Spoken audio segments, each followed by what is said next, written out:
Hey YouTube, it's Annabelle. So I wanted to do my labor and delivery story for our son. Our son was born on February 20th, which was Wednesday. And so I'm going to kind of take you through how the day went and how we got to meet our son and kind of just the whole story. Okay, so Wednesday overnight, I did not sleep well at all because I was having contractions all night long. And I was kind of keeping my fingers crossed that it was going to turn into something before I actually had to go in that morning. But contractions were about it's pretty steady, about 3 to 5 minutes apart all night long, so I didn't sleep very well. Well, we all got up around 5:30 and did our morning routine and ate breakfast. We tried to make it as normal as possible for our daughter, and then we took her to daycare. We were actually supposed to have family watch her while we were in the hospital, but we had a huge blizzard storm come through, and it was just impossible for them to make it. So we did end up having to take our daughter to daycare, and the drop-off went way smoother than I thought it was going to. I thought we were going to have issues when we dropped her off, but she did really, really well, and so that kind of was okay, she's going to be all right. We don't have to worry about her for the rest of the day. And so we went to the hospital, and so we were there bright and early. I had to pee for them right away, and they put in, I got into the gown and everything, and they put the IV in, and the IV took forever to put in. With my daughter, they put the IV in first try, and yes, it hurt so very bad, but they actually got it in the first time around. And this time, it took them two pokes. They poked in two different spots, but to get the IV actually in, they had a lot of trouble. They said that I had a lot of valves in my veins or whatever, and so that's why they were having trouble. So they first tried to put it in right here, and that was super painful, and then they did end up putting it right here. And this was all bruised, but it has gone away. There's just a little bit of bruising, and you can still see the spot. I don't know if you can see it. Probably not. But they had such trouble, and that was so unbelievably painful. And I was ready for it this time, but I was not prepared for it to take that long to put it in, since it went so smoothly, going in with my daughters, when I was induced with my daughter. So they checked me, they checked my blood pressure and everything, and my blood pressure was still a little bit high, but it had gone down, which was awesome.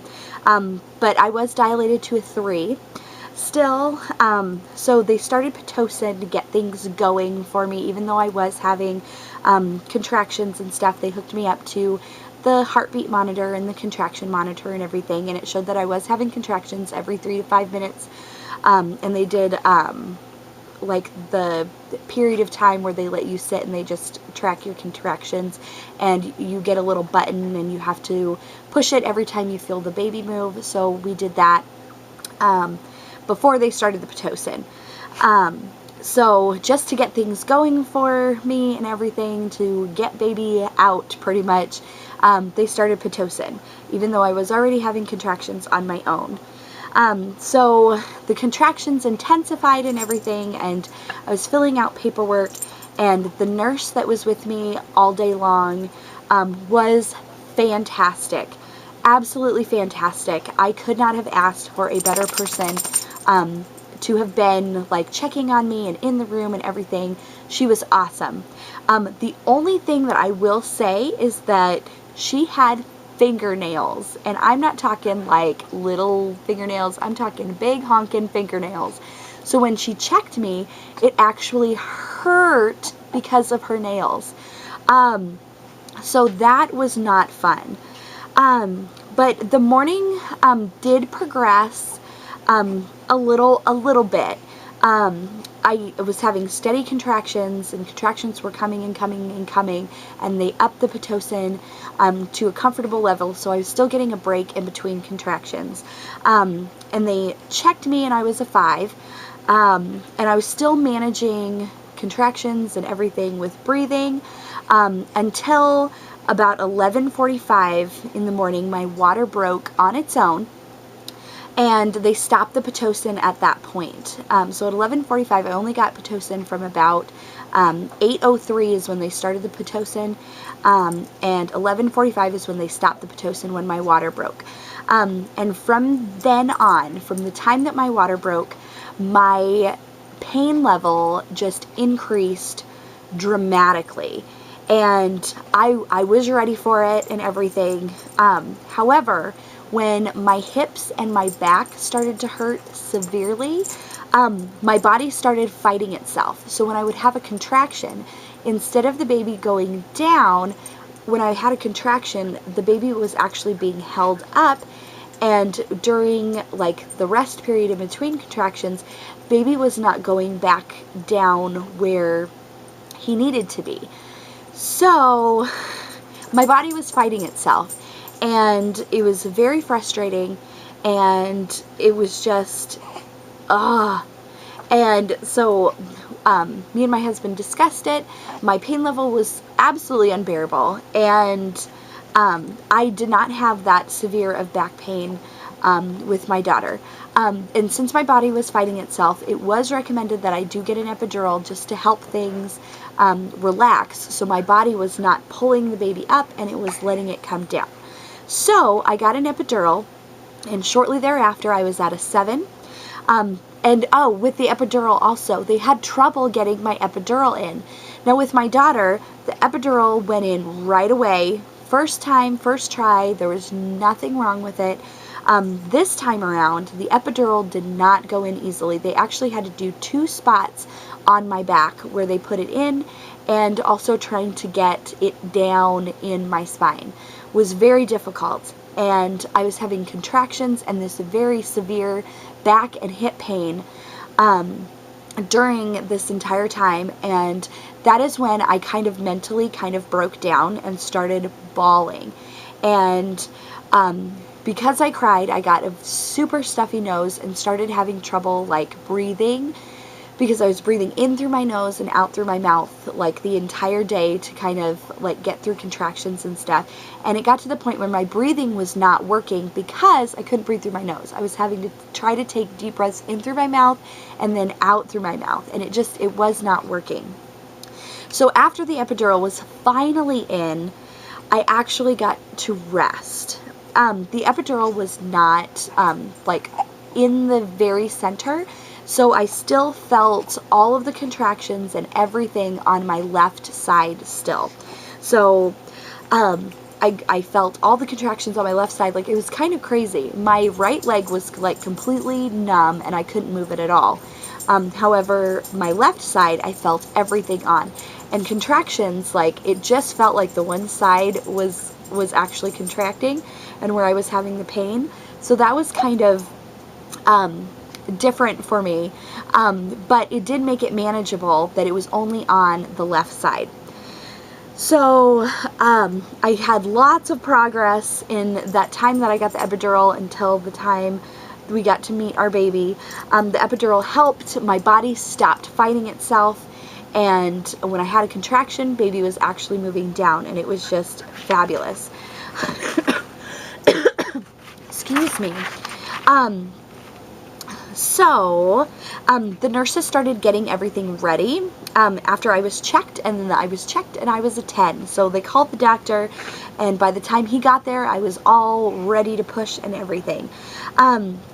It took me about 4 or 5 pushes. I can't remember exactly, and my husband can't remember exactly, but 4 or 5 pushes in a row. Now with my daughter's delivery, I pushed twice, and I pushed once, and then we had a break where I waited to have another contraction, and then I pushed again. So she took 2 pushes and she was out. This time, the reason why I was having such severe hip and back pain is how the baby was coming down and coming out. And so 5 pushes is because he was so big and he kind of got stuck. So they had me push, take another breath, push, take another breath, push, and it was about 4 or 5 times. But baby came out, And it was like, oh my gosh. And, however, like, baby was not breathing, and baby was blue. And I mean blue. So that scared me. I kind of sat up a little bit, and I was like, oh my gosh.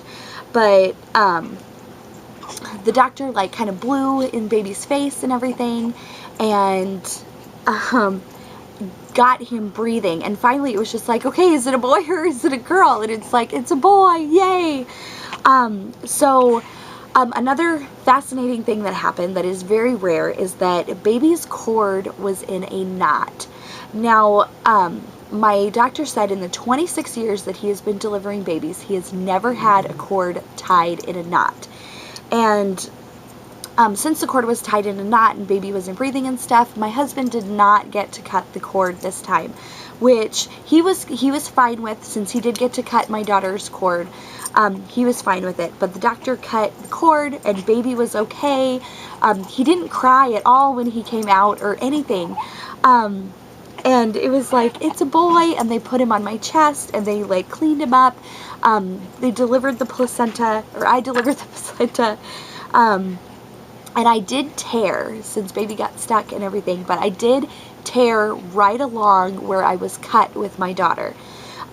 So while they stitched me up, baby got cleaned up. They did baby statistics. He was born at 4:10. I delivered the placenta at 4:15. He was 8 pounds, 8 ounces, and 21.5 inches long. So that was very exciting, and my husband got to take lots and lots of pictures, and they did footprints and all of that kind of stuff. And when they brought him back to me, he nursed right away, and my husband went out and made calls and texted people, and just to let everybody know that he was here, that it was a boy and everything. And then after everything kind of settled down a little bit, and I was okay, baby was okay, we were all good, my husband left and went and got my daughter, and I posted a video of them meeting for the very first time. It was absolutely adorable. So for the rest of the evening, we had family time. I got to shower and rest, and it was just a great day, and there was absolutely no regrets. I did not want to be induced with this baby, and I did not want to get an epidural with this baby. But since my blood pressure went up, I did have to be induced, which I'm fine with. And it's just one of those things, like, if we have another baby, I'm just going to probably expect that my blood pressure is going to go up and that I'll have to be induced next time. But it was just something I had my heart set on this time. And I also had my heart set on just doing it all natural. But since my body was fighting itself, the epidural actually benefited his labor and delivery, and actually got him to come out, made my body relax and everything. And I did not know that the epidural could be like used for that, like to help your body stop fighting itself. But so that was very interesting. That's something I learned this time. I am completely not against epidurals at all. I always, since my daughter was born, I've had this thing from doing like research and stuff that I can do it. Your body's made to do this. And, ooh, bless you, baby. Bless you. But that your body's made to do it. And I was like, back in the day, women did this all the time. And I just wanted to do that just for that sense of empowerment. But also, it benefited us. And, there's always next time. So, but yeah, anyways, so that is the labor and delivery story of our son. And it's so very, very exciting. And something absolutely beautiful came out of the whole thing. And he is just wonderful. Absolutely wonderful.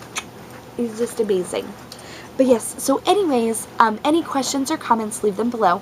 Otherwise, I will talk to you guys later. Bye, guys.